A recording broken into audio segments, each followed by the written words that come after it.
Hello everyone, welcome back to my channel. I hope you all must be happy, healthy and safe at home. So in today's video we are going to cover some of the very important MCQs of economics which are important from exam point of view. So let's start the MCQs of economics. So number one point is father of economics. So father of economics is Adam Smith.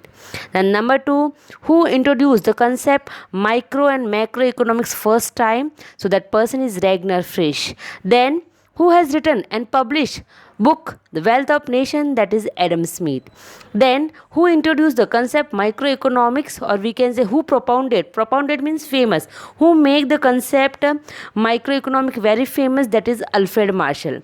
The concept microeconomics introduced by Adam Smith, but the propounded means उस concept को famous करना. So microeconomics concept propounded by Alfred Marshall. Then macroeconomics concept propounded by J.M. Keynes. Then the utility is the capacity of a commodity to satisfy want. This concept introduced by Stanley Jevons. Then law of DMU. DMU means diminishing marginal utility. So first time law of DMU expressed by Mr. Gaussen. But in detail law of DMU expressed by Alfred Marshall. Student, be remember one thing, the concept law of DMU first time introduced by Mr. Gaussen, but in detail study, or we can say detailed explanation about law of diminishing marginal utility given by Alfred Marshall. Then principle of economics book written and published by Alfred Marshall. Then next is law of demand. We all are aware about it. Law of demand, inverse relationship between price and demand. So the concept law of demand introduced by Alfred Marshall. Next, the law of supply introduced by Alfred Marshall. Law of supply means direct relationship between price and supply. Then next is elasticity of demand concept. This concept also introduced by Alfred Marshall. When law of demand was not able to explain proper relationship between demand and price, that time to explain the relation between demand and price in proper way, the concept elasticity of demand introduced by Alfred Marshall. Next is the concept, or we can say the method ratio or proportional or percentage method. See, ratio method is also known as proportional method is also known as percentage method. So this method introduced by Professor Fluck. Next is total expenditure method, or we can also call it total outlay method. This method introduced by Alfred Marshall. Then point or proportional method. This concept introduced by Alfred Marshall. See student, be remember one thing, ratio method, then total outlay method, point method. These all method we use to find out elasticity of demand. Then principle of economics book introduced by or written by Alfred Marshall. Next is pure competition. Pure competition, it is a parcel, or we can say part of perfect competition. The concept pure competition introduced by E.H. Chamberlain. Next is monopolistic competition, which is a mixture of perfect competition and monopoly competition. So the concept monopolistic competition first time introduced by E.H. Chamberlain.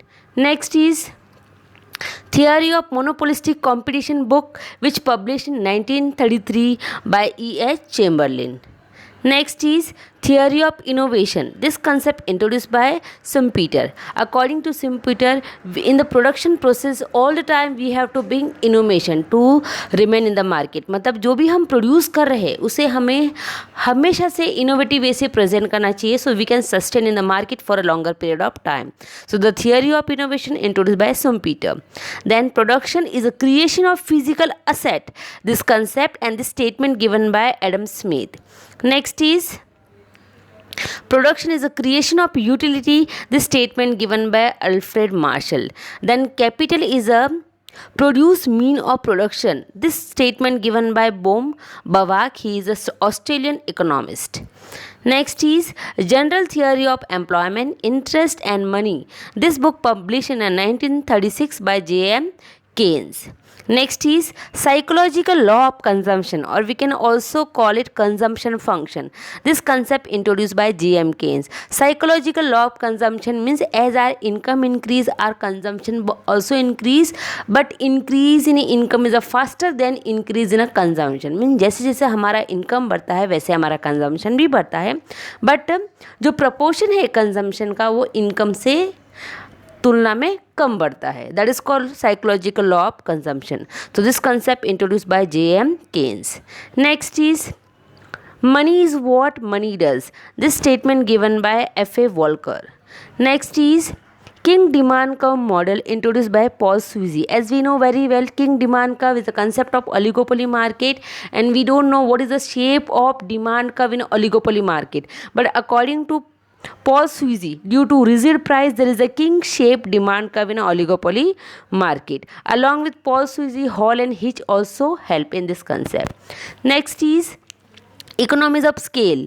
As we all learn about is economies means advantages and disadvantages, and scale means size of business. So after expanding a business, what type of advantages and disadvantages we face, that is called economies of scale, and this concept introduced by Alfred Marshall. Next is supply side economics. This concept introduced by Robert Mundell and Arthur Laffer. Supply side economics means as tax rate increase, then tax revenue will also increase, but after a period, even though tax rate increased, then tax revenue started to fall. That is called Laffer curve. Then supply side economics introduced by Robert Mundell and Arthur Laffer, and Laffer curve concept given by Arthur Laffer. Next is indifference curve. This concept introduced by J.K. Hicks. So student, it's my humble request, please watch entire video. It will definitely help you to clear your doubt about some concept, and you will also get a good knowledge, and remaining new theories and their economics will come soon. God bless you. Thank you so much.